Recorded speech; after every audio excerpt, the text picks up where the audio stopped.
The first thing I notice every morning is the silence. It's the same story for the fifth year. I wake up at 6:30 without an alarm clock, and out of habit I reach for the empty half of the bed, but there is only a cold sheet. Edith died in November when I turned 71. I'm 76 now, but this emptiness next to me has never become habitual. The house is quiet. 5 rooms, all empty except for me. The laughter of Beverly, our daughter, when she was little. Edith was always cooking in the kitchen, humming tunes from musicals. Now it's just me and my footsteps on the creaky floor. Today is Tuesday, the day I buy groceries. My life is laid out on a schedule, like my lectures at Appleton College used to be. Monday, laundry and cleaning. Tuesday, groceries. Wednesday, senior pool. Thursday, library. Friday, meeting former co-workers at the Halo Cafe. Weekends are usually empty unless Beverly calls or Hugo stops by. I pick up the tweed coat Edith gave me for my 60th birthday. It's a little frayed at the elbows, but I can't bring myself to buy a new one. I take a critical look at myself in the mirror. Skinny, wiry, with gray stubble and deep wrinkles around my eyes. My hair is still there, though it's thinning. "You look pretty good for a dead man," I say to my reflection and grin. Lawson's supermarket is a 15-minute walk from my house. I love this walk. I love watching the changes in the neighborhood kids waiting for the school bus, the seasonal decorations on the front porches. Neighborhoods change like everything in this world. New families move in, old families move out. I'm the only one who stays. "Good morning, Professor Thorne." Olivia, the cashier who always takes the third register, greets me. She's in her mid-30s and she still calls me Professor, even though I retired 6 years ago. "Good morning, Olivia. How are your classes going?" "Last semester, Professor. I'm already writing my thesis." "Do you still find economics that exciting?" She laughs as she rifles through my groceries. "Honestly, sometimes I fall asleep over my textbooks, but your lectures have always been interesting." I smirk. Olivia was one of my last students. "Flattering the old man," I say, paying with my card. "But it feels good." I walk back home with 2 small bags. I don't need much. Fish, vegetables, fruit, milk, bread. I learned to cook after Edith died. Nothing complicated, but I don't go hungry. At home, the light on the answering machine is blinking. One call. I press the button and I hear Beverly's voice. "Hi, Dad. Perry and I are coming over tonight, around 7. Don't cook anything, just want to check on you." The message is short and dry. No misuse or love yous. Beverly is 42, but sometimes I think she still resents me for being a strict father. Or for not being rich enough to send her to an expensive college. Or for insisting she get a practical profession instead of studying art like she wanted to at 18. I sigh and start putting away the groceries. Are there any perfect fathers? Probably, but I'm definitely not one of them. I loved Beverly, but I was too caught up in work when she was growing up. And when I had free time, I didn't know what to talk to her about. Edith was a bridge between us that has now collapsed. All day long I've been preparing for the visit. I clean the living room even though it's already clean. I wipe down the pictures in the frames. Here's Beverly graduating from high school. Here's a picture of us as a family when she was 10. Here's Edith and me getting married. A black and white picture from 1970. We look so young, almost childlike. Shortly before 7, I hear the sound of a car pulling up. Perry's dark blue Volvo. He's always buying cars that are a little over his means and then complaining about the payments. I watch through the window as they park. Perry says something to Beverly. She shakes her head. An argument? I wouldn't be surprised. The doorbell rings and I open with the most welcoming smile I can muster. "Beverly, Perry, come in, come in." My daughter hugs me, quickly, formally. She smells of expensive perfume that I'm sure they can't afford. Perry shakes my hand. 45 years old, but Looks older because of a budding paunch and bald spots. He works as a real estate inspector and considers himself an expert on everything to do with houses. Russell, he nods at me. He's never called me dad or even father-in-law, only by my first name, like we're the same age. How's Hugo? I ask as I let them into the living room. Is school going well? Fine, Beverly says, looking around the room. Her gaze lingers on the bookshelves, the antique clocks, the paintings. I can almost see the numbers spinning in her head. How much is this worth? How much can you get if you sell it? He got a grant for next semester, she adds. But he needs more time to study. Their apartment is too noisy. Perry makes himself comfortable in my chair, the same one Edith always sat in. It annoys me, but I don't say anything. Yeah, this neighborhood's gone to shit, he says. The students make noise all night. The neighbors have parties. Hugo finds it hard to concentrate. I nod and offer tea. Beverly declines. We won't be long, Dad. Just wanted to make sure you're okay. I'm fine, I say, sitting down on the couch. How are you doing? How's work? The usual routine, Beverly says. Nothing exciting. What about yours, Perry? The real estate market is down, he sighs. It's hard to find good clients. Everyone wants palaces for the price of shacks. For the next 20 minutes, Perry talks about his professional problems, and I nod and pretend to be interested. Beverly, meanwhile, is discreetly looking around the house. Do you take your meds regularly? She suddenly asks, interrupting my husband's monologue. Of course I do, I reply. Don't worry, I take care of my health. It's just that after that heart attack last year, it wasn't a heart attack, it was an arrhythmia, I correct her, and I'm perfectly fine. Beverly looks over at Perry. They were obviously discussing something before they arrived. Dad, we're thinking. Maybe you should think about a nursing home, she says without looking me in the eye. They'll take care of you there. You won't be alone. I feel a chill go down my spine. So that's why they came. Not to check up on me, but to probe for a place to put me in an institution. I'm fine here, I say firmly, and I'm doing fine on my own. But Russell, Perry intervenes, this house is too big for one person. It costs money to maintain. If you sold it, you could— No, I interrupt him. I'm not going anywhere. Beverly sighs like I'm a cranky child. Okay, Dad, we're just worried about you.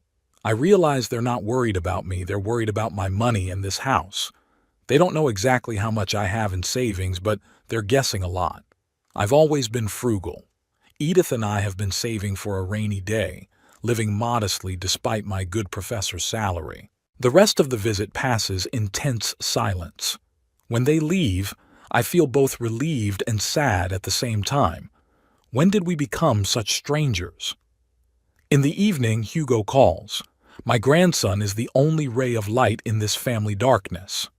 Hi, Grandpa. How are you? His voice is sincere, warm. He's 19 and studying computer science at Appleton University. I'm fine, Hugo. Your parents stopped by today. I know, he said, a touch of awkwardness in his voice. They said they were going to. They want to put me in a nursing home, I say bluntly. A pause. They're just worried about you, Grandpa. No, Hugo. They're worried about money. My money. He doesn't argue, and that says a lot. How are your studies going? I'm changing the subject. It's okay. It's a little hard. The neighbors are noisy, so it's hard to concentrate. Maybe you should come to my place to study. It's quiet. Really? There's hope in his voice. That would be great, Grandpa.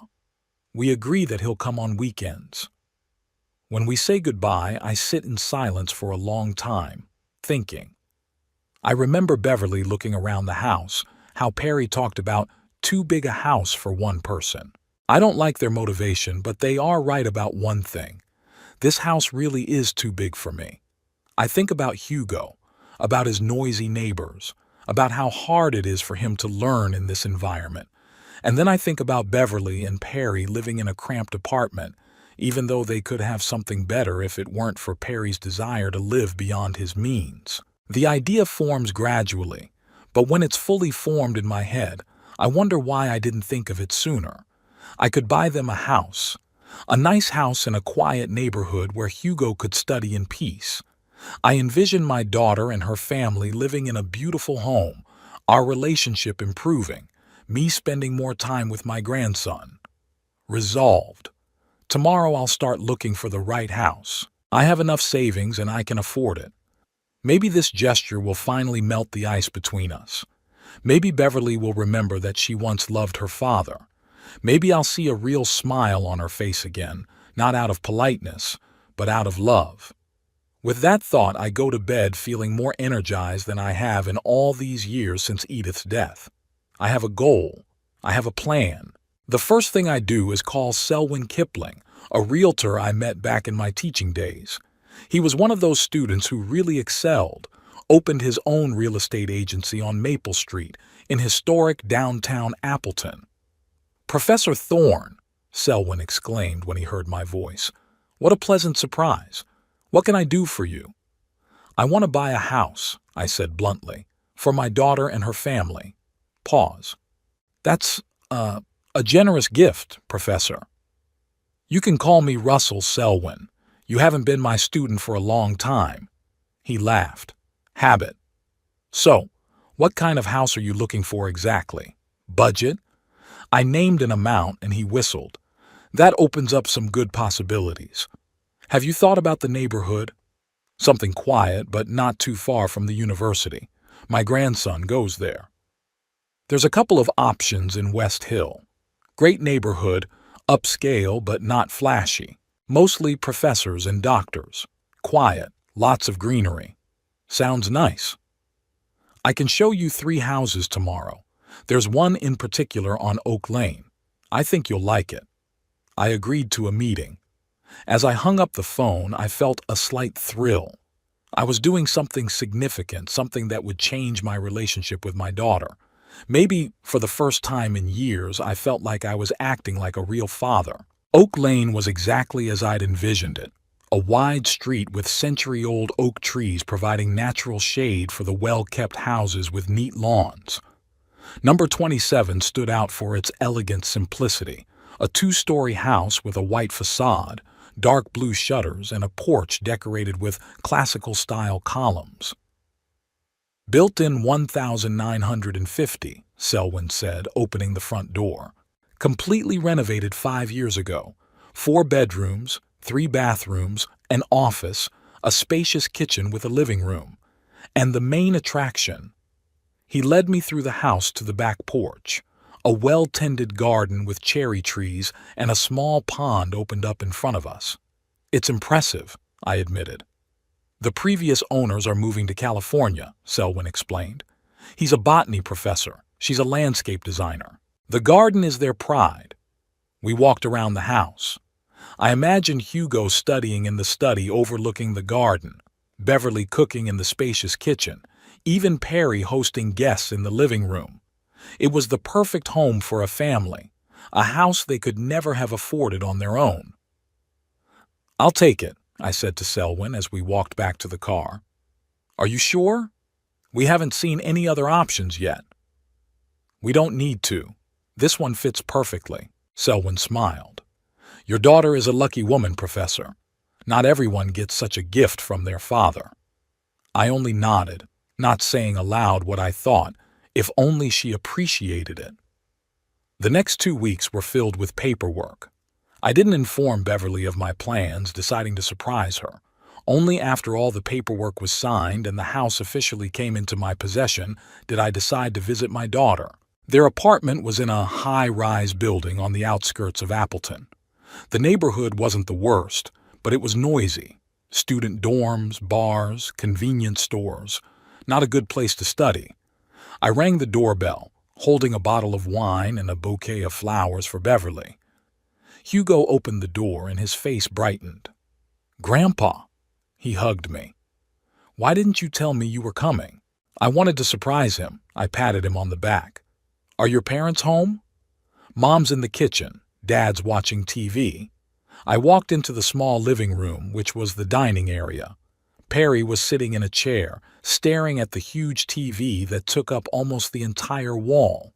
The screen was showing a sporting event. "Russell." He nodded, keeping his eyes on the screen. "I didn't expect to see you. I was passing by, so I thought I'd stop by." I set the wine down on the table. Beverly came out of the kitchen, wiping her hands on her apron. "Daddy."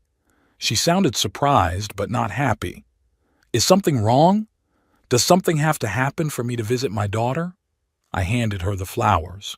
She took them, giving me a smile. "Thank you. It's just that you usually call before you visit." I decided to be spontaneous. Perry snorted, keeping his eyes on the TV. "Spontaneity can be dangerous at your age, Russell." I ignored his remark. "I brought the wine. Why don't we have a drink together? I have some news." Beverly looked at his watch. "I'm making dinner, but I think I might take a break." She took out glasses and we sat down at the dining table. Perry reluctantly joined us.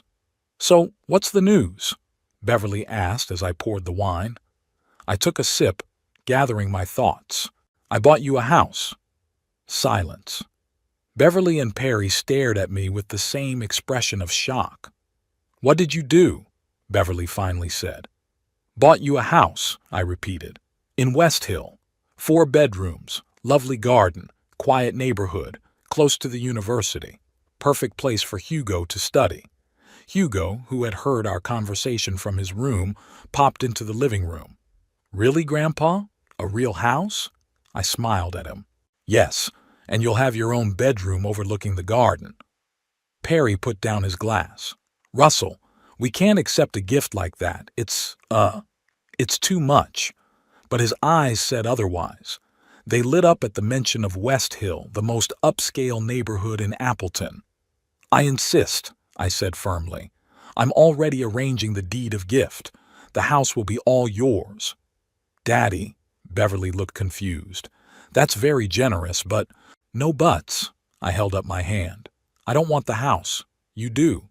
Especially Hugo." My grandson glowed with joy. "Can I see him?" Sure. I can show you all the house tomorrow." Beverly and Perry looked at each other. I could see pride and greed struggling in their eyes. Greed won out. This is incredible, Dad." Beverly reached across the table and squeezed my hand. "Thank you." I heard warmth in her voice for the first time in a long time. Maybe I really had found a way to repair our relationship. The next day, I showed them the house. The reaction was exactly what I expected: excitement. Beverly marveled at the kitchen. Hugo immediately chose a room overlooking the garden, and Perry walked around looking like he'd always known he deserved to live in a place like this. "When can we move in?" he asked when we'd looked around the house. "As soon as the paperwork is ready," I answered. "I'm working with a lawyer to get the deed of gift right." "A deed of gift?" Perry asked. "Wouldn't it be easier to do an outright sale?" "Why?" I wondered. "It's a gift." "Taxes, Russell. A gift is taxable." I grinned. "I've got it all figured out, Perry. Don't worry about it." He nodded, but I could see he wasn't happy about it. Perry always wanted to control everything, especially financial matters. We went back to their house and Beverly made dinner. She seemed more animated at the table than usual, talking about the plans for the new house, what furniture they would take with them, and what they would buy new. "I've always dreamed of a big kitchen," she admitted. "In this apartment, there's not even room to turn around." "Now you'll have room for anything you want," I said. After lunch, Hugo went to a friend's house and I stayed with Beverly and Perry. When we moved into the living room with the coffee, the atmosphere suddenly changed. "Russell," Perry began, taking a seat across from me, "we are very grateful for your gift, but there are some matters that need to be discussed." "What kind of issues?" I felt my muscles tense. "You see," Perry leaned forward, folding his hands in his lap, "a house this big requires a lot of upkeep, utility bills, property taxes, possible repairs." "I'm sure you'll manage," I replied. "You make a good living, Perry, and so does Beverly." "Yeah, but—" He glanced at my daughter. We thought you might want to help with that too. That's it. A gift isn't enough for them anymore.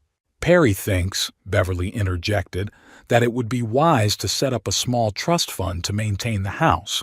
It would give us stability and allow you to spend your money on other things, I finished for her. Beverly blushed. Dad, we just want to be practical.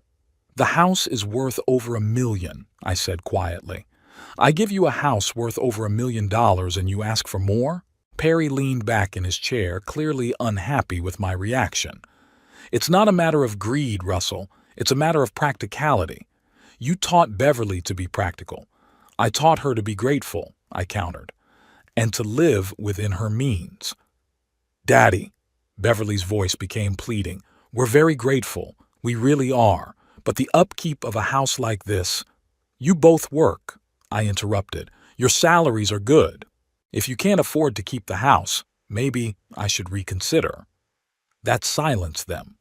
Perry clenched his jaw and Beverly looked frightened. No, she said hastily. We can handle it. Of course we can handle it. The rest of the evening passed in a tense atmosphere. I left earlier than I'd planned, claiming I was tired. But it wasn't really the physical exertion that made me tired, it was their greed. At home, I sat in my chair for a long time thinking, maybe I'm wrong. Maybe giving them a house wasn't the best idea. I was beginning to doubt my decision. The next day, Hugo stopped by my house after class. Grandpa, he glowed with excitement. I still can't believe I'm going to have my own room with a real study table. His genuine joy calmed my doubts a little. You deserve it, Hugo. You're a good student.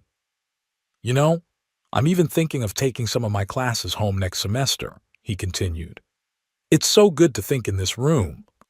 I'm glad you like it, I smiled. Hugo suddenly became serious. Grandpa, I heard my parents arguing yesterday after you left. I tensed up. What were they arguing about? About you. About the house. He looked uncomfortable. Dad was unhappy that you refused to set up a trust for the house. And your mom? Hugo hesitated. She said you'd always been stingy and that it wouldn't have been hard for you to help with the expenses. Those words hurt me more deeply than I'd expected. Stingy? Me? Who just gave them $1 million house? What do you think, Hugo? He lowered his eyes. I think we should be grateful for what we have. A house is already an incredible gift. I put my hand on his shoulder. You're wiser than your years, boy. He smiled weakly. Daddy said you'd still give us all your money after, you know. After I'm dead? I asked bluntly. Hugo nodded, blushing. He said it could wait. That was it. They're counting on my inheritance. They're sure they'll get everything after I die. That would explain their regular visits, their concern for my health, their persistent questions about whether I'd seen a doctor recently. I took a deep breath, trying to control my growing anger. Hugo, I said quietly, I want you to know that I'm proud of you. And no matter what happens between me and your parents, I will always love you. He nodded, clearly not realizing the gravity of the situation. When Hugo left, I called my lawyer. Philip, I said when he answered, I want to amend the deed of gift. The house will be in Beverly's name only, not both spouses. It'll complicate the process, Philip warned. Perry might not be happy. That's my condition, I said firmly. And another thing, I want to know if I can include a clause stating that the house can't be sold for, say, 10 years. You could include such a clause, but it would severely limit them. That's exactly what I want. They get the house, but they can't sell it right away and use the money. Philip was silent for a moment. Russell, are you sure you want to go that way? These conditions could cause tension in the family. There's already tension, I replied. I just want to make sure my gift is used the way I intended. After that conversation, I sat in my office for a long time, going through old photographs. Here's Beverly at age 5, smiling, with ice cream on her chin. Here she is at prom, proud and full of hope. When did she become so cold and calculating? When did money become more important to her than relationships? Part of me wanted to call the whole thing off, forget about the house and the gift. But the other part, the stubborn part, still hoped this gesture would make a difference. Maybe when they moved, when Beverly saw how happy Hugo was in his new home, something in her would wake up. Maybe she'll remember that we were once a family, not just people bound by financial expectations. I decided to follow through. The house will be deeded to Beverly, with a no-sale clause. I would do anything to protect my gift from Perry's greed. In my heart, I knew this would cause conflict. But maybe that conflict was long overdue, and maybe it was time for an honest conversation. A week later, all the paperwork was ready. I invited Beverly and Perry over to my place to sign the papers. They came together, but I could see the tension between them. Apparently, they were still arguing about my decision not to set up an additional fund. "Here are the papers," I said, spreading them out on the table. "The house will be in Beverly's name, and there's a condition that it can't be sold for 10 years. Perry frowned. "Why just Beverly? We're family." "Because she's my daughter," I replied simply. "I'm donating the house to her." "And why the restriction on the sale?" he continued. "What if we need to move, or we decide to buy something even better?" I looked him straight in the eye. "I'm giving you a house to live in, not so you can sell it and spend the money." Beverly put her hand on her husband's shoulder. "Perry, it's only fair. It's Dad's gift, and he has the right to set conditions." He gritted his teeth but remained silent. Beverly signed the papers, and I signed my part. The house was officially hers.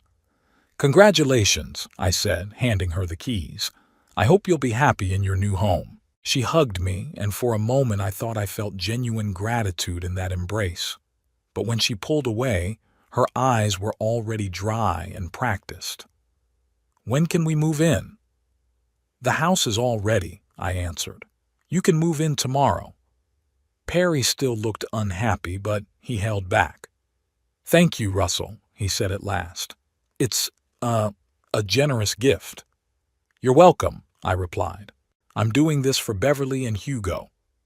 My tone made it clear that I wasn't doing it for him, and he realized it.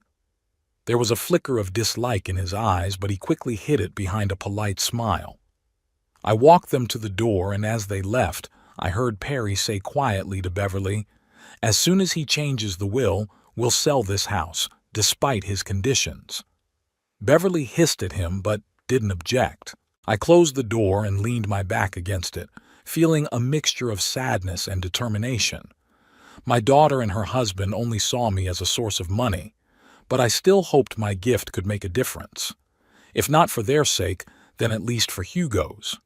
I went back to my office and pulled out Edith's picture. "What would you do if you were me?" I asked the smiling face in the picture. There was no answer, but I knew she would have supported me. Edith always saw through people. She'd seen Perry's greed from the beginning, long before me. The decision was made. The house was donated. Now all that was left was to wait and see what happened next. Beverly decided to throw a housewarming party 2 weeks after the papers were signed. It was enough time to move things in and get settled in minimally. She called me herself, her voice sounding warmer than usual. "Daddy, we want to invite you to a housewarming party on Saturday, 5 o'clock at night. It's nothing special, just a little dinner for the family." "I'd love to come," I replied, feeling a strange rush of joy. Maybe my gift had had an effect after all. "What should I bring?" I asked. "Just yourself," she laughed. "You've already done enough." I hung up the phone with a smile. For the first time in a long time, there was hope that our relationship could get better. On the appointed day, I carefully chose a suit. Not too formal, but not casual either. I bought a bottle of good wine, but I couldn't resist adding a small gift for the house, an antique wall clock I'd picked up at an antique store on Main Street. The cabbie dropped me off at my house at 5 sharp. There were already several cars in the driveway: Delia's sister Beverly's old Honda Accord, her husband Colin's BMW, and a couple of other unfamiliar cars. Apparently, More than just the immediate family had been invited. I rang the doorbell, nervously adjusting my tie. Hugo opened the door, dressed in an elegant shirt and pants, an unusual look for a young man who preferred t-shirts and jeans. "Grandpa!" His smile was genuine. "Come in." He ushered me into the spacious living room where 10 people were already gathered. Beverly was talking to 2 women I didn't know, probably co-workers. Perry was standing by the fireplace with a glass of whiskey, discussing something with Colin. When he saw me, he nodded and raised his glass in a welcoming gesture, but he didn't move. Beverly saw me and came over to kiss me on the cheek. "Daddy, I'm glad you came." She picked up the bag of wine and the gift. "You didn't have to." "What's this?" "A little present for the new house," I said. "A clock, 19th century." "Thank you. That's nice." She set the box aside on the table in the corner. "Let me introduce you to my colleagues." I spent the next half hour chatting with the guests, employees of the insurance company where Beverly worked, and neighbors who had come to meet me. Everyone was friendly, but I felt uncomfortable. It was a strange feeling to be in a house I'd bought but where I felt like a stranger. Hugo joined me briefly, talking enthusiastically about his new room. "Grandpa, it's perfect.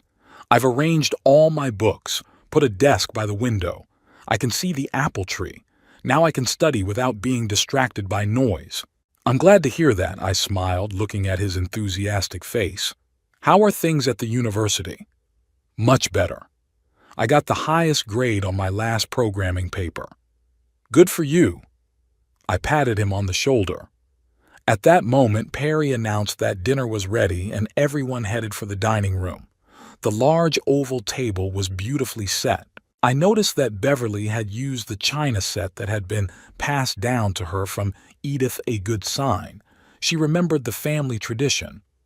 Perry took a seat at the head of the table. Beverly sat at his right hand.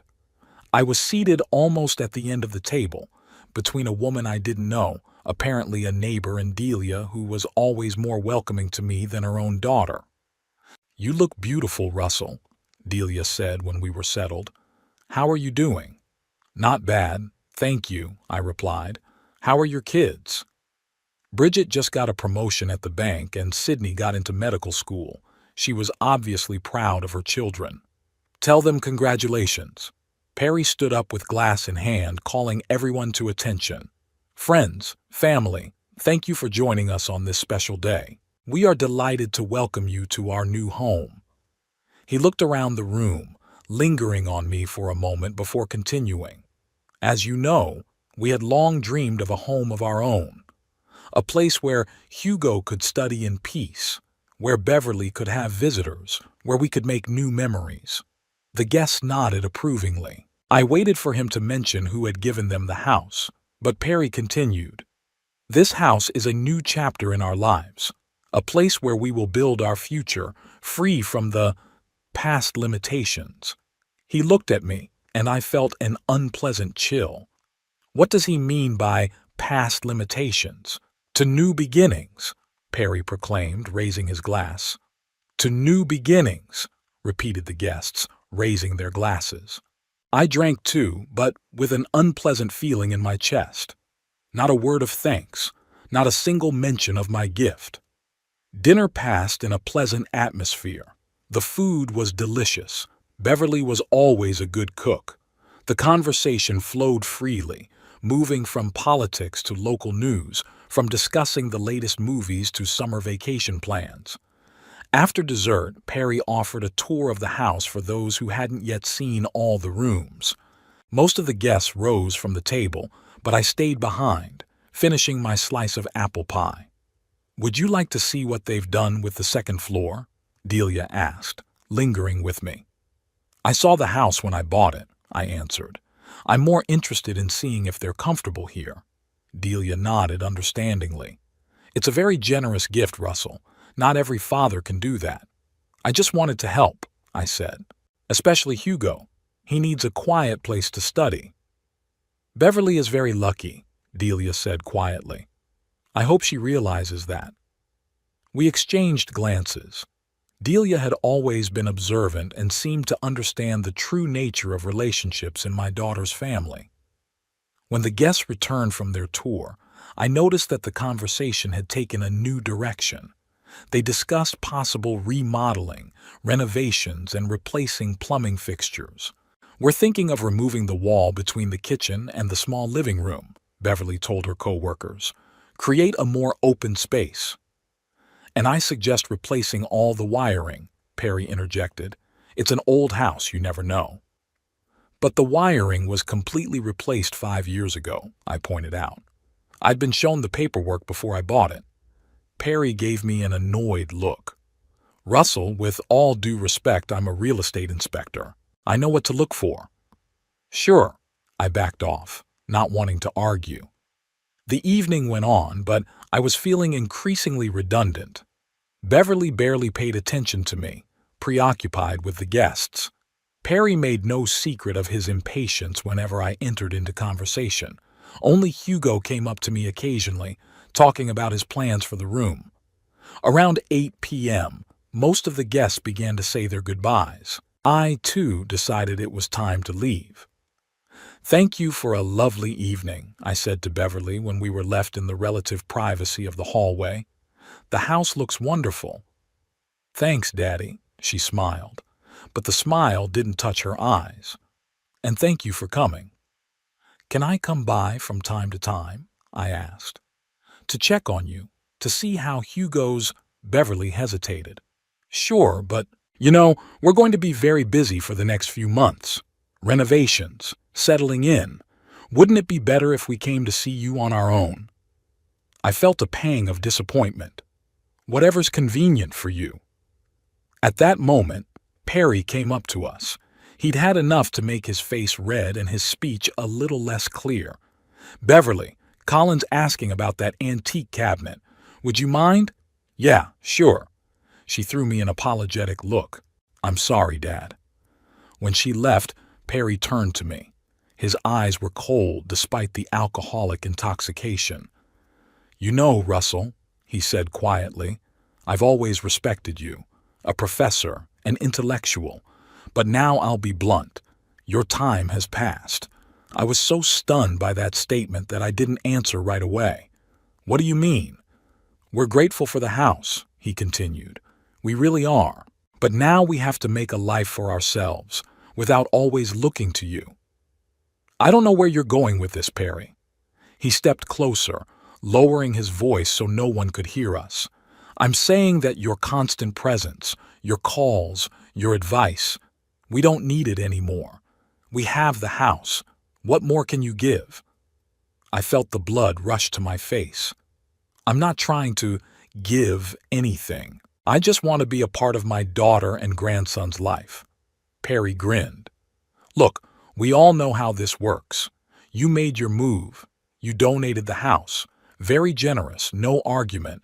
But now you're for us." He paused, searching for a word. "Useless. Get out." I stood there, stunned by his words. It wasn't that I didn't suspect his true attitude toward me, but to hear it so bluntly. "Perry, what's going on?" Beverly came back into the hallway, casting a concerned look at our faces. "Nothing, darling." Perry changed his tone instantly to a kindly one. "We were just discussing future plans." I looked at my daughter, trying to see something in her eyes, understanding, sympathy, disagreement with what her husband had just said. But Beverly just smiled awkwardly. "Is Daddy leaving already?" "Yes," I said quietly. "It's getting late." "I'll call you a cab," she suggested. "No need. I already did," I lied. I needed to get out, to breathe, to process what had happened. "Then I'll walk you to the door." Beverly took my arm. On the porch, she gave me an unexpected hug. "Thank you for the house, Daddy. It really is a wonderful gift." "You're welcome," I replied automatically. "Don't mind Perry," she added in a whisper. "He's had too much to drink." I nodded, not trusting my voice. Perry's words still rang in my ears. "You're useless to us now. Get out." "Good night, Beverly." "Good night, Dad." I walked down the path toward the street, feeling her eyes on me. As soon as I rounded the corner, I pulled out my phone and called a cab. The wait was about 15 minutes, during which I sat on a bench on the next block, looking out at the quiet street with its neat houses and manicured lawns. At home, I couldn't sleep. Perry's words were rolling around in my head. Useless. Get out. I'd been used, pulled $1 million house out of me, and now that I'd fulfilled my function, I was being discarded as worthless. And Beverly, was she aware of her husband's plans? Did she share his opinion? Her words on the porch seemed sincere, but not convincing enough. She didn't stand up for me when Perry insulted me. She didn't object when he made it clear I wasn't welcome in their new home. I took Edith's photograph from the bedside table. "What would you do, dear?" I asked her. Edith had always been stronger than me on such matters. She wouldn't have allowed herself to be treated like that. She would have fought back. And then it hit me. The deeds to the house. Not all the paperwork had been finalized. Philip, my lawyer, had mentioned that there were still some forms to be signed by the municipality to finalize the deed of gift. He was supposed to take care of that next week. I grabbed my phone and, despite the late hour, dialed his number. "Philip? Sorry to call you so late." "Russell?" His voice sounded sleepy. "Something wrong? Those deeds to Beverly's house. Have you filed them with the city yet?" "Not yet. I was going to on Monday. Why?" "I want to withdraw them." Pause. "Call them off? Russell, are you sure?" "Positive." I changed my mind. "But Beverly's already moved in, right? That could cause, problems." "I realize that. But legally, the house is still mine, right?" "Technically, yes. The deed of gift isn't finalized unless it's registered with the municipality." "Then withdraw the deed." "I don't want to finalize the deed of gift." Philip sighed. "That's fine. But you'll have to sign a revocation statement. Can you come to the office tomorrow?" "I'll be there at 9. I hung up the phone, feeling strangely calm. I smiled for the first time since I left the housewarming party. The kind of smile you'd see on a man who'd discovered he'd been tricked, but who'd caught the deception in time. I was at Philip's office at 9 o'clock in the morning. He'd already prepared all the necessary paperwork. "Can you tell me what happened?" he asked me as I signed the papers. I briefly described the situation, including Perry's words. "I understand." Philip nodded. "I'm sorry about what happened." "That's life," I shrugged, trying to sound more indifferent than I really felt. "What now?" "Now I'm going to file a revocation of the deed of gift. Technically, the house was always yours, so there shouldn't be any legal problems. But? They've already moved out. I might have to go through a formal eviction procedure." I nodded. That was to be expected. "Do whatever you need to do." When I got home, the answering machine was already flashing a message from Beverly. Apparently, she had already gotten the news. I didn't bother to listen to the message. Not right now. I needed time to gather my thoughts. The phone rang almost as soon as I entered the house. I saw Beverly's number on the caller ID, but I didn't answer it. The calls continued at several-minute intervals. I turned off the sound. An hour later, the doorbell rang. I looked out the window and saw Perry's car. They had arrived with Beverly. I didn't open the door. I wasn't ready for this conversation. Not now. They rang a few more times. Then I heard Beverly yell through the door, "Daddy, I know you're in there. Open up. We need to talk." I sat in my chair, not moving. Part of me wanted to open up to tell them what I thought of their behavior. But the other part, the wise part, realized that now was not the time for emotion. Now was the time to act calculatedly. Finally, they left. The phone kept ringing. I decided to check the messages on the answering machine. "Dad, this is Beverly. We just got a call from Philip. What's going on? Why are you revoking the endowment? Please call me back right away." A second message recorded an hour later. "Dad, it's me again. We don't know what's going on.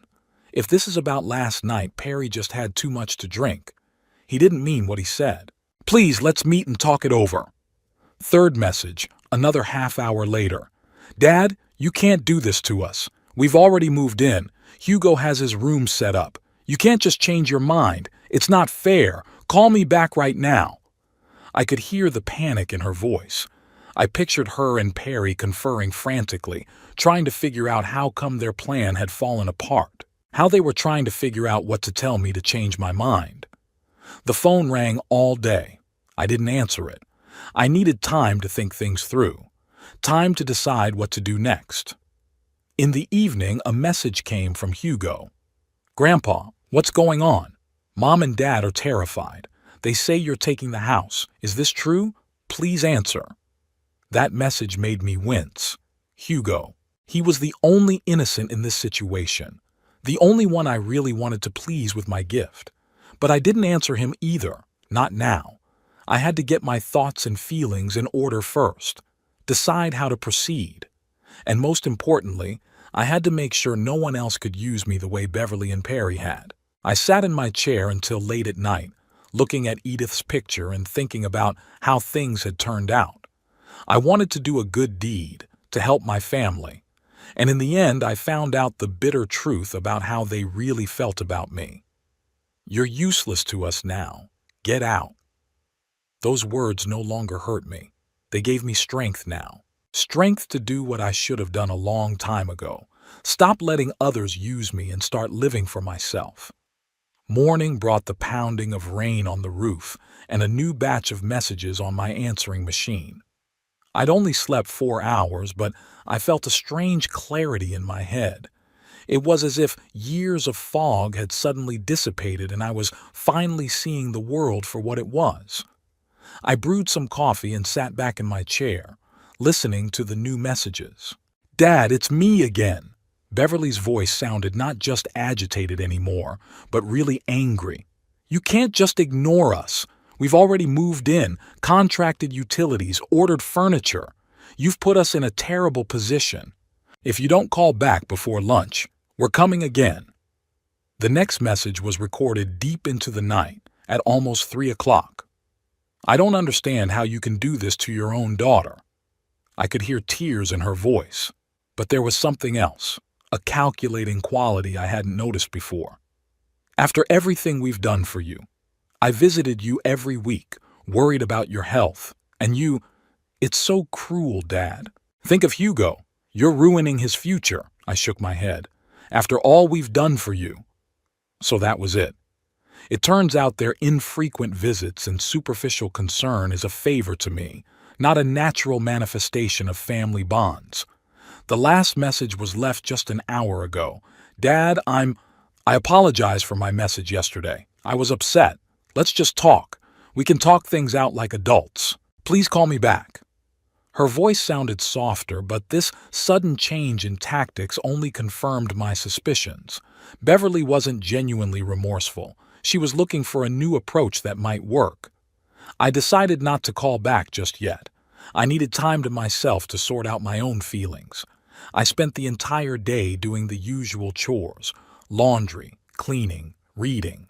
At some point I realized that for the first time in a long time I wasn't thinking about what Beverly would say, planning how to please my grandson, or worrying about Perry's opinion. I was just living. For myself. It was a strange, almost forgotten feeling. Before I married, before my daughter was born, before all these decades spent caring for others, I was just Russell Thorne, a man with his own interests, dreams, plans. Somewhere along the way I lost myself, dissolved into the role of father, husband, grandfather. Maybe that was my mistake. I tried too hard to be necessary, useful, that in the end I let them see me only as a source of help, not as a person. Toward evening, the doorbell rang again. This time I decided to open it, ready for a difficult conversation. But it wasn't Perry or Beverly on the doorstep. It was Hugo, soaking wet from the rain with his backpack over his shoulders. "Grandpa," he said with relief when I opened the door. "You're home at last. Come in." I stepped back, letting him in. "You're all wet. Give me a towel." Hugo stepped across the threshold, leaving wet footprints on the mat. I tried to call. I know. I handed him a towel from the hall closet. I'm sorry, I needed time to think. Hugo wiped his hair and face, looking at me inquisitively. What's going on, Grandpa? Mom and Dad say you're taking the house. I sighed. Let's get warm first. I'll make some tea and we'll talk. In the kitchen, I put the kettle on and got out the cookies Hugo had always loved, chocolate with nuts. My grandson was sitting at the table, still wearing the wet jacket he refused to take off.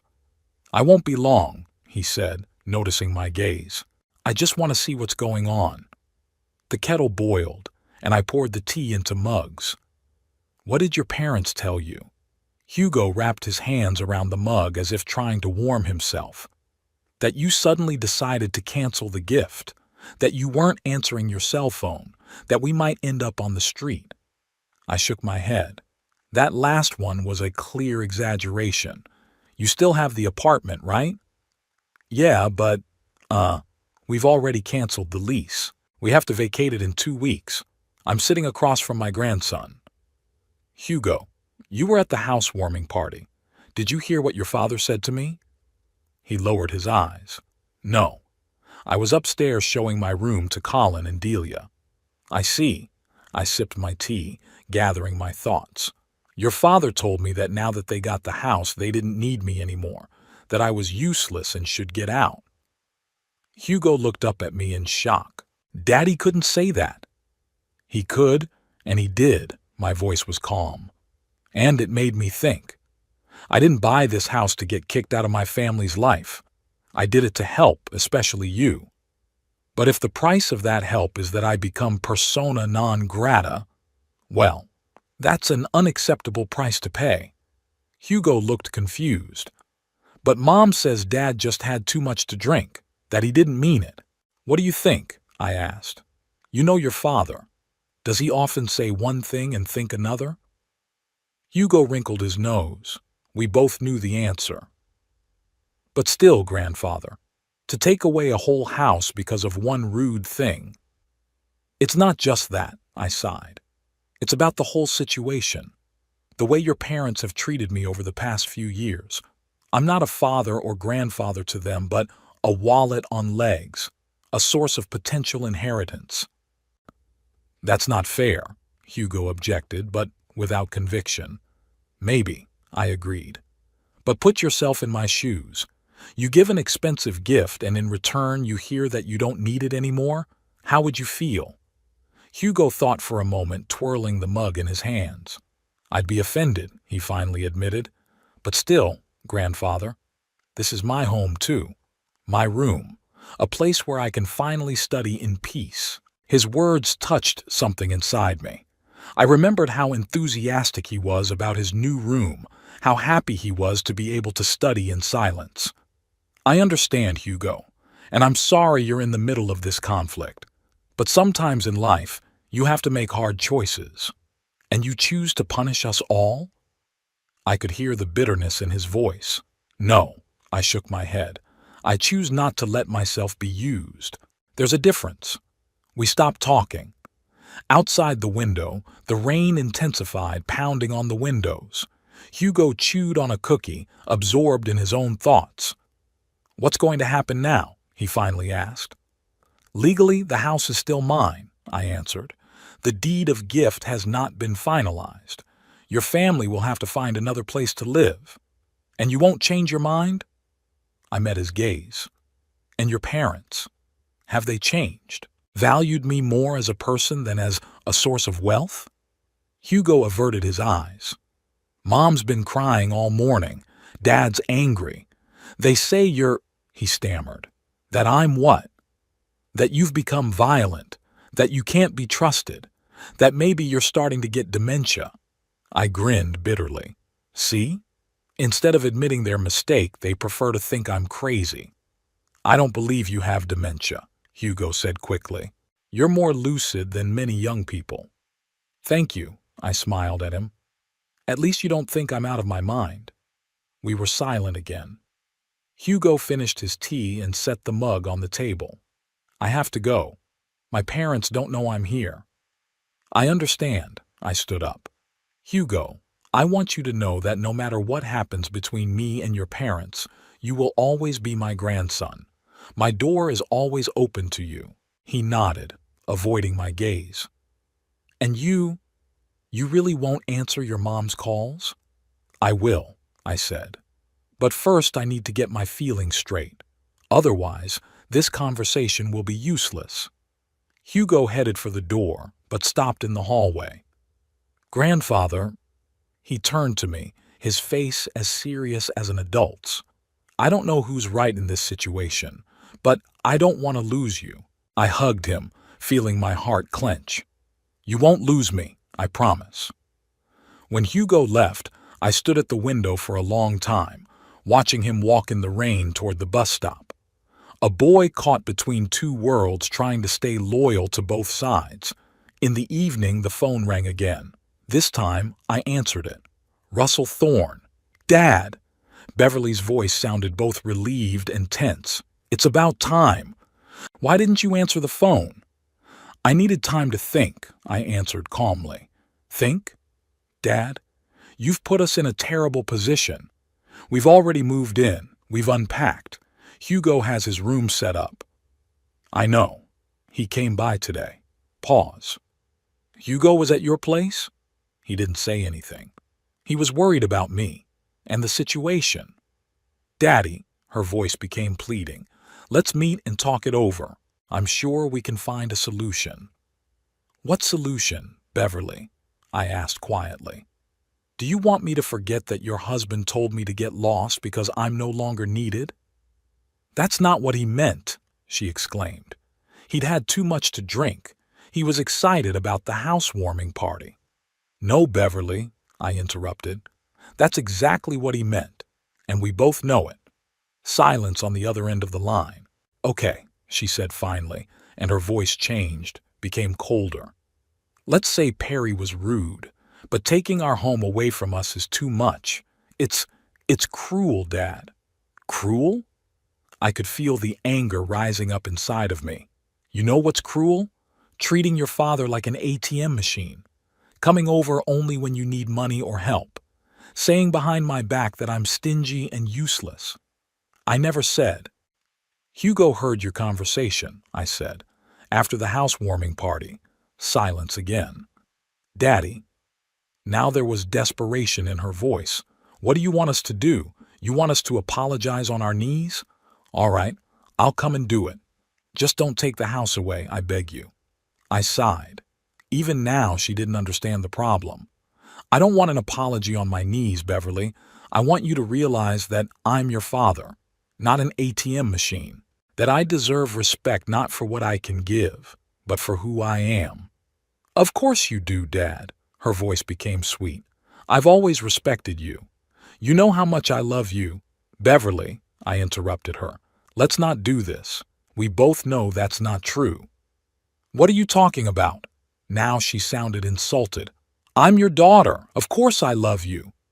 "Then why don't you ever call me just to talk?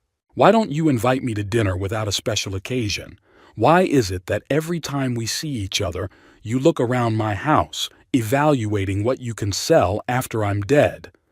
"That's not true," she exclaimed, but her voice trembled. "Beverly," I said tiredly, "I am old, but I am not blind. I see how you and Perry treat me, and I'm not going to stand for it any longer." "So you're really taking the house?" Her voice turned icy.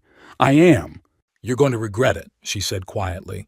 "We'll find a way to challenge your decision. We have witnesses that you gave us the house. We already live there. We have rights."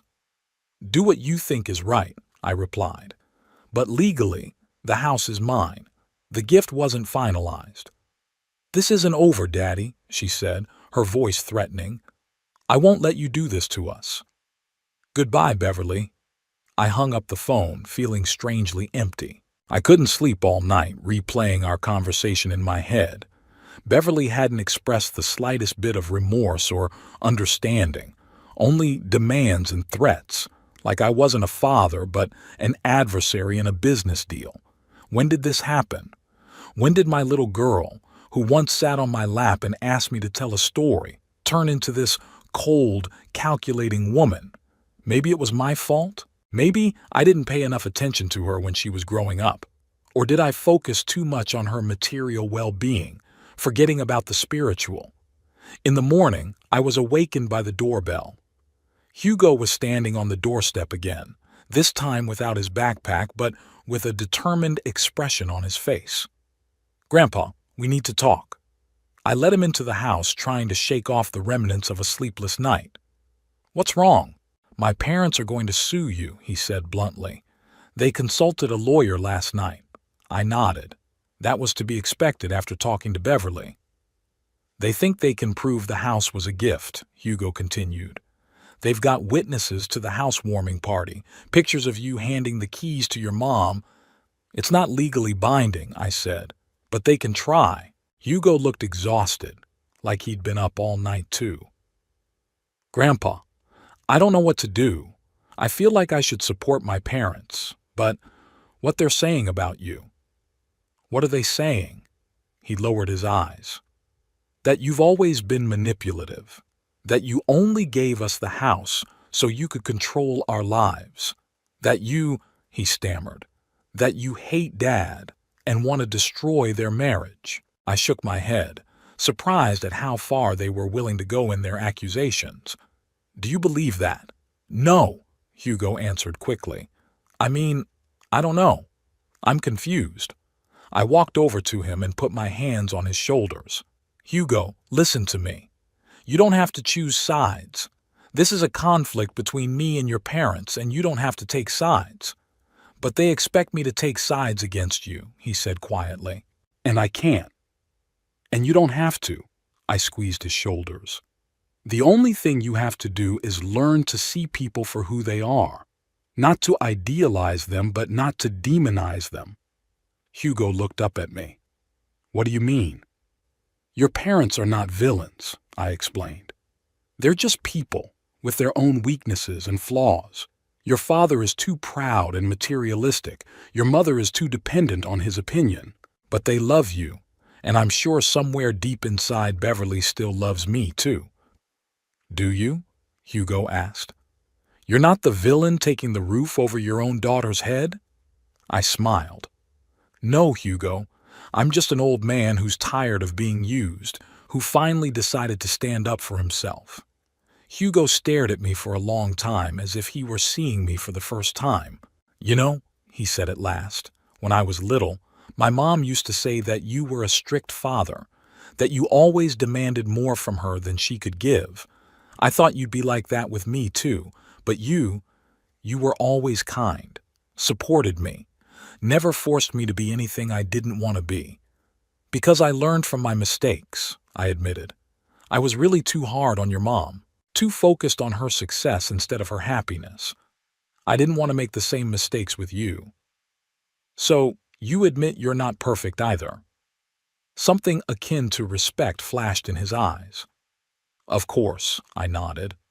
"I've made a lot of mistakes in my life, and maybe not donating the house is one of them, but it's my decision, and I'm willing to live with the consequences." Hugo thought for a moment. "Do you know what the strangest thing is?" he finally said. "When we moved into the new house, my parents immediately started talking about how we could sell it in a few years and buy something even better.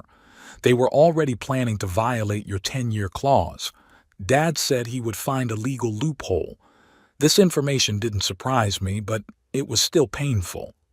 See? They never valued the gift itself, only its monetary value." Hugo nodded.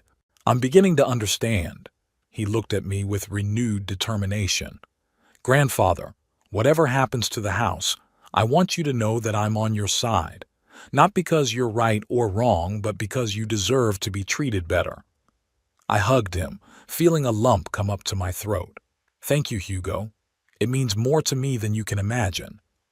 When he left, I sat in my chair for a long time, thinking about our conversation. Hugo was right.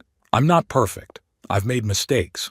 But is that a reason to let others take advantage of me? Do my past mistakes disqualify me from being respected in the present? The phone rang again. This time it was Philip, my lawyer. "Russell, I got a letter from your daughter's lawyer," he said without preamble. "They're going to contest the revocation of the gift." "On what grounds?" I asked. "They claim that there was a verbal agreement confirmed by witnesses, and that they have already taken possession, which implies that the transaction has been completed." "What are their chances?" "Honestly, not very good. The written documents are on our side, but it could be protracted, expensive, and, unpleasant. Very unpleasant, Russell." I sighed. "I understand, but I'm not backing down, Philip. Not this time." "Good." I could hear the respect in his voice. "I'm on your side, no matter what happens." After talking to Philip, I felt strangely calm. There was a fight ahead, perhaps a long and difficult one. But for the first time in a long time, I felt like I was fighting for something worthwhile, my dignity, the right to be respected not for what I could give, but for who I was. And even if I lost that fight, even if Beverly and Perry kept the house, I knew I had already won an important victory over my fear of being useless, over my need to buy love and respect. I was no longer a useless old man. I was Russell Thorne, and I deserved better. The trial lasted 3 months, not as long as Philip had warned, but long enough to wear down everyone involved. Beverly hired an aggressive attorney who tried to prove that the gift was consummated by actual possession. They presented photos of the housewarming party, witness statements, even utility receipts in Beverly's name. Philip was undeterred. The law was on our side. Without registration with the municipality, the deed of gift was incomplete. The court ruled in my favor, ordering Beverly and her family to vacate the house within 30 days. I didn't attend the last hearing. I didn't want to see my daughter's face when she heard the decision. Philip called me right afterward. "Congratulations, Russell, the house is all yours." "How did she take the decision?" I asked, feeling not triumph but a strange emptiness. "Not very well," Philip answered evasively. "But it was expected." I thanked him for his work and hung up. Victory seemed bittersweet. I had won the house, but I might have lost my daughter for good. For the first 2 weeks after the court decision, there was no word from Beverly. Hugo stopped by a couple times, telling me that they had already found a new apartment, bigger than the last one, but not as spacious as the house, that the parents barely spoke to each other, that Perry blames Beverly for not being able to convince her stubborn father. "They fight all the time," Hugo said during one of the visits. "Dad says Mom should have had better control of the situation. Mom says he's the one who ruined everything with his words at the housewarming party." "I'm sorry you're going through this," I said sincerely. Hugo shrugged. They'd been fighting before. It was just that now they had a specific reason. At the end of the month, when the court's eviction deadline expired, I decided to check on the house. I wasn't sure I wanted to live there again, too many unpleasant memories, but I wanted to make sure everything was okay. The house was empty, but not in the best condition. Some places on the walls had new holes from nails that had been ripped out along with the paintings. The faucet in the master bathroom is broken. There's a big stain on the living room floor, as if something was spilled and they didn't bother to wipe it up. Petty revenge, but telling. I sighed and called the cleaning company. The house needed to be cleaned up before deciding its fate. A week after the eviction, I got an unexpected call from Beverly.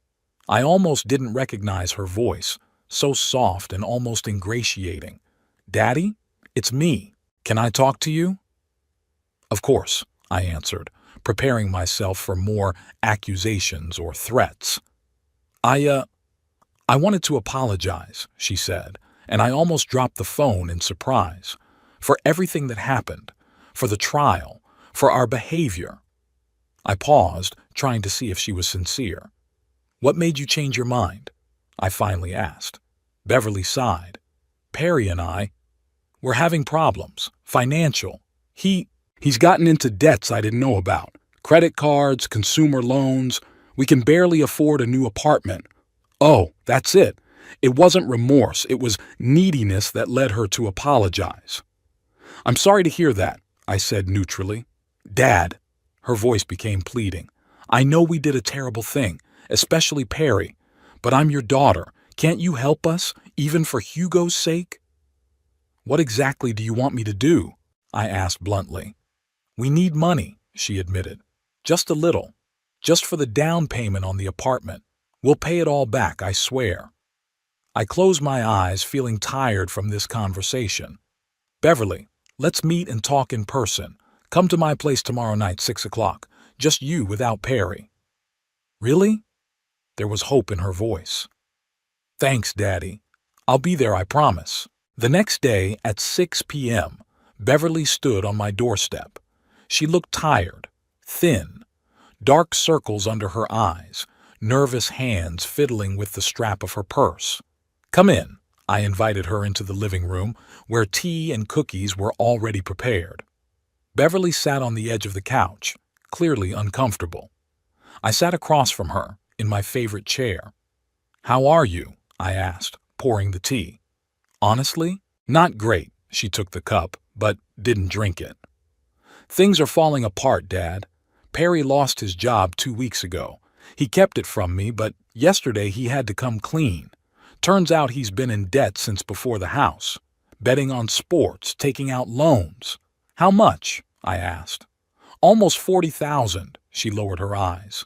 "I didn't know, I swear. He always handled our finances." I nodded. It was like Perry to hide problems until the last minute, preferring to create the illusion of prosperity. "What do you plan to do?" "I don't know," she admitted, desperation in her voice. "My salary is barely enough to pay for my apartment and food, and now these debts, the debt collectors are already calling." I sipped my tea, collecting my thoughts. "Beverly, I want to ask you a question, and I'm hoping for an honest answer." She's tense. "Okay. If you weren't in financial trouble, would you have come to apologize?" She lowered her eyes, and that was an answer in itself. "Yeah, I don't know, Dad. I probably wouldn't, at least not so soon." I appreciated her honesty. "Thank you for your candor," I said. "Now the second question. What exactly do you want from me?" "We need money," she said bluntly. "At least for a while, until Perry finds a new job.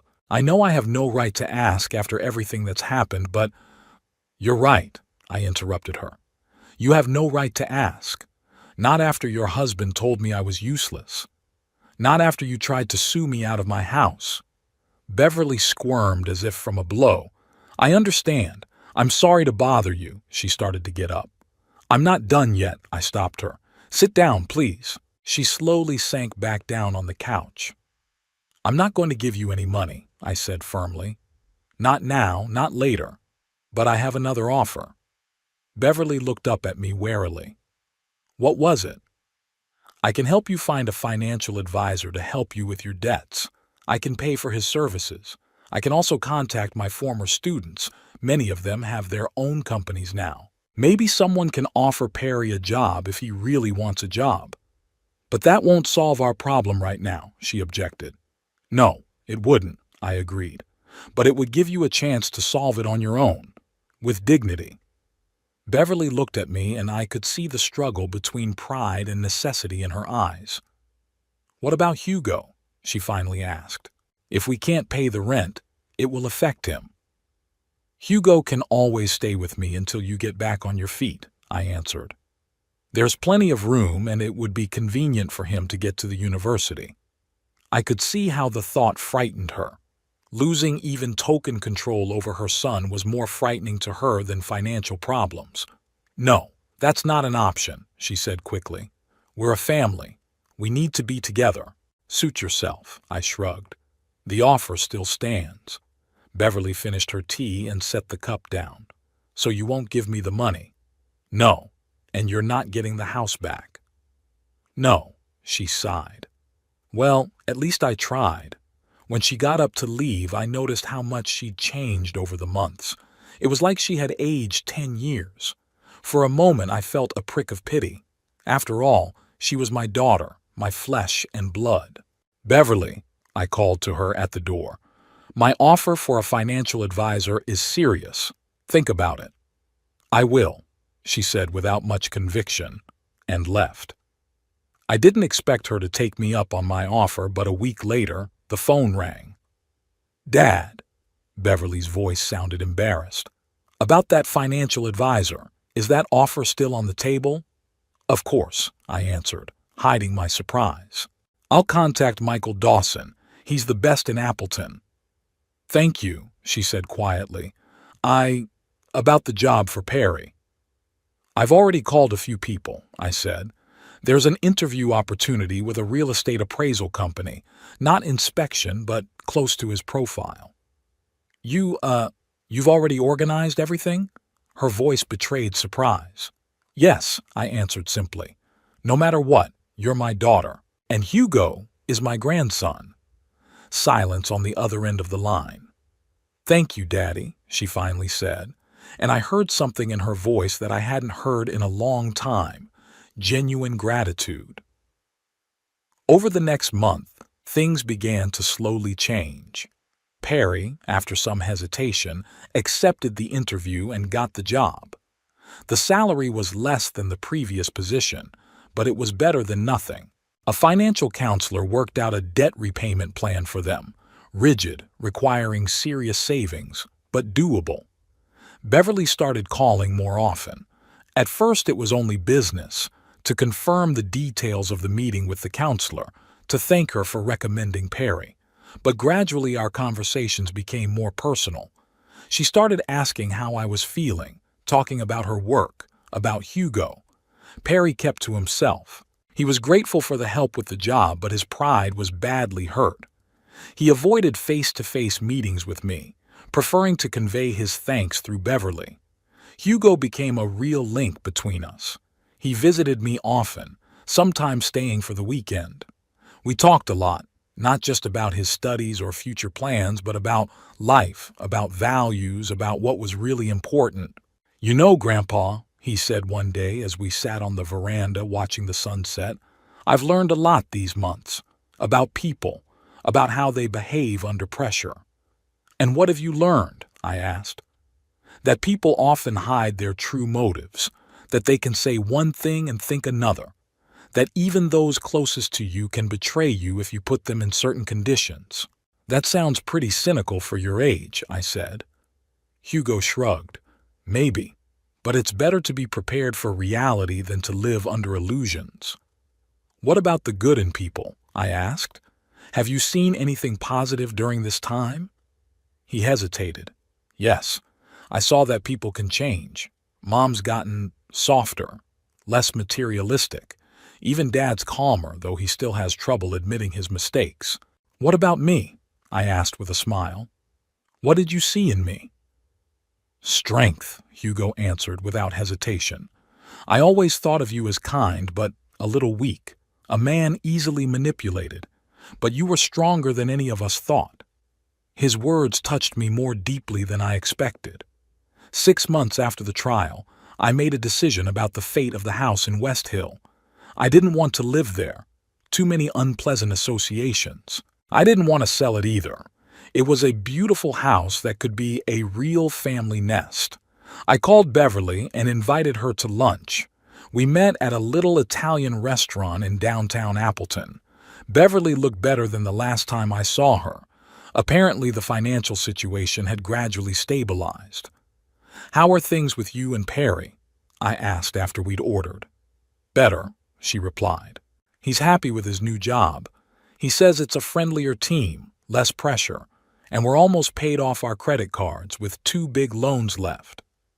"That's good news," I smiled. "How's Hugo? I haven't seen him for a week." "He has exams. He's been sitting over his books all day long," she sounded proud. "He spends so much time with you, I'm almost jealous." I realized this was a good time to talk. "Beverly, I want to talk to you about the house in West Hill." She's tense. "What about it?" "I've decided I'm not going to live there, and I'm not going to sell it." She looked at me with incomprehension. "Then what do you plan to do with it?" "I want to put it in Hugo's name. I said bluntly. When he finishes university, the house will be all his. Until then, I'll pay for its upkeep. Beverly looked stunned. You want to give the house to Hugo? Yes, I nodded.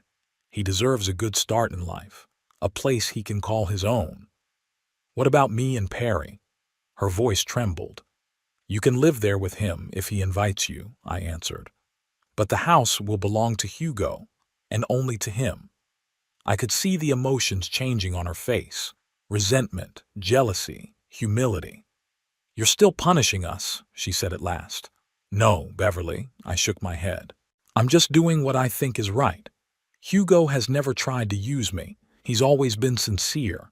He deserves this house more than anyone else. She was silent, looking down at her plate. Are you angry? I asked softly. No. She looked up at me, and I saw tears in her eyes. I understand. I really do. And you're right. Hugo deserves it. Her reaction surprised me. I expected offense, outrage, even more threats, but not this quiet acceptance. What's changed, Beverly? I asked. Before, you would have made a scene. She smiled weakly, wiping her tears with a tissue. Things have changed, Daddy. I've changed. These months, they've made me rethink a lot of things. About myself, about Perry, about our values. And what conclusions have you come to? That we were wrong, she said simply. That we treated you horribly. That we deserved everything we got. I looked at her, trying to see the falseness in her eyes, but all I saw was genuine remorse. You know, she continued, when we lost the house, I blamed you. I thought you were cruel, ungrateful. But then, when you helped us anyway with the financial counselor with the job for Perry, I started to understand. You weren't trying to punish us. You just wanted us to see you as a person, not an ATM. Yes, I confirmed quietly. That's exactly what I wanted.